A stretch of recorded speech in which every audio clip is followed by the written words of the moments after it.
পশ্চিমবঙ্গে ইতিমধ্যে লক্ষ লক্ষ আধার কার্ড বাতিল করা হচ্ছে এবং বাতিল করার সাথে সাথে তাদের ঠিকানায় একটি করে চিঠি পাঠিয়ে দেওয়া হচ্ছে এবং বাতিলের কারণ অনুযায়ী এবং বাতিল করার জন্য আমাদের রাজ্যের মুখ্যমন্ত্রী এবং বিরোধী দলনেতারা কি বলেছেন সেটা সম্পূর্ণ দেখানোর পরে চিঠিটা সম্পূর্ণ ইংলিশে এসছে এবং ইংলিশটা তোমাদের বাংলায় সম্পূর্ণভাবে ট্রান্সলেট করে আমি আলোচনা করব এবং চিঠিটি সম্পূর্ণ এসছে ক্যানিং টাউনে এবং সম্পূর্ণ তাহলে দেখা যাক ভিডিওটা এবং দেখানোর পরে তোমাদের সম্পূর্ণ চিঠিটি নিয়ে তোমাদের আলোচনা করছি।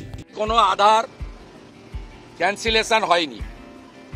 এই যে আপনাদেরকে আমি এটা দিয়ে দিতে চাই, এটা আধারের পক্ষ থেকে 3:15-20 তারা টুইট করেছেন, তারপরে আমরা করেছি এবং এটা আমি পড়ে দিতে চাই।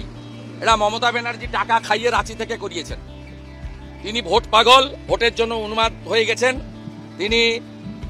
তিনি তার লোকজন এজেন্ট দিয়ে, এতে রাজীব কুমারও যুক্ত থাকতে পারে, এসবে উনি খুব মাস্টার।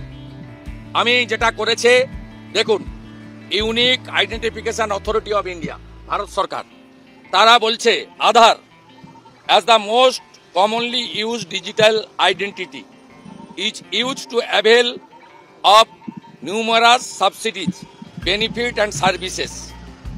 এইটা বলে অনেকগুলো লাইন আছে, আমি লাস্ট লাইনটা বলে দিচ্ছি। It is clarified that no Aadhaar number has been cancelled. In case any Aadhaar number holder has any grievance in this regard, they may submit their feedback here. একদম clear. Mamata Banerjee ভোটে হারবে জানে, চোর চোর আওয়াজ উঠেছে, কোনো অস্ত্রে কাজ করবে না। চোরে এটা হচ্ছে মমতা ব্যানার্জির জালিগিরির 420 ফেরেববাজগিরির আরেকটা নমুনা।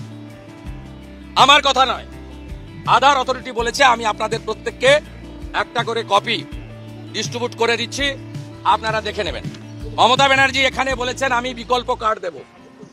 আমি মমতা ব্যানার্জির লোকেরা অর্থাৎ মুখ্য সচিব, পঞ্চায়েত সচিব, তারা এই যে 100 দিনের বকেয়া টাকার নামে যেটা করছে, তাতে তাদের গতকালের যে ডাইরেকশন এসওপি, আমি 3 নম্বর পয়েন্ট পড়ে দিচ্ছি। Very important point, please note that it has been reiterated again, no duplication of payment and no payment of non Aadhaar account. Mamata ব্যানার্জির কাগজ এটা। ইলেকশনের আগে এমন কি ঘটলো যে হঠাৎ করে হাজার হাজার মানুষের কার্ড ইচ্ছা মতো কেটে দেওয়া হচ্ছে, ইচ্ছা মতো। এটা কি মানে গভর্নমেন্ট কি গায়ের জোরে চলে নাকি? গভর্নমেন্টকে তো কতগুলো আইন মেনে চলতে হয়। এটা cross violation of the Aadhaar rules, Aadhaar card rules. এবং প্ল্যানিংটা কি? ডিটেনশন ক্যাম্প তৈরি করা আসামের মতো, নাকি প্ল্যানিংটা কি? স্পেশালি অত্যাচার হচ্ছে তপশিলি এবং সংখ্যালঘুদের উপরে।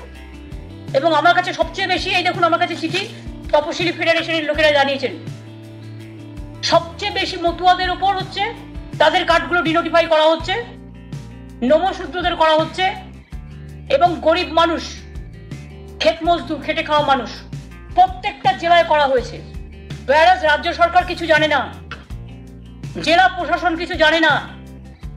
গায়ের জোরে লুঠেরা গভর্নমেন্ট সেন্টারের জমিদারি কায়দায় জমিদারের মতো আচরণ করে। জমিদাররাও আগে এ ধরনের আচরণ করতো না, এরা জমিদারদেরও হার মানিয়ে দেবে, যাকে ইচ্ছে তার কার্ড কেটে নেওয়া হচ্ছে। তাহলে করার প্রয়োজনটা কি ছিল?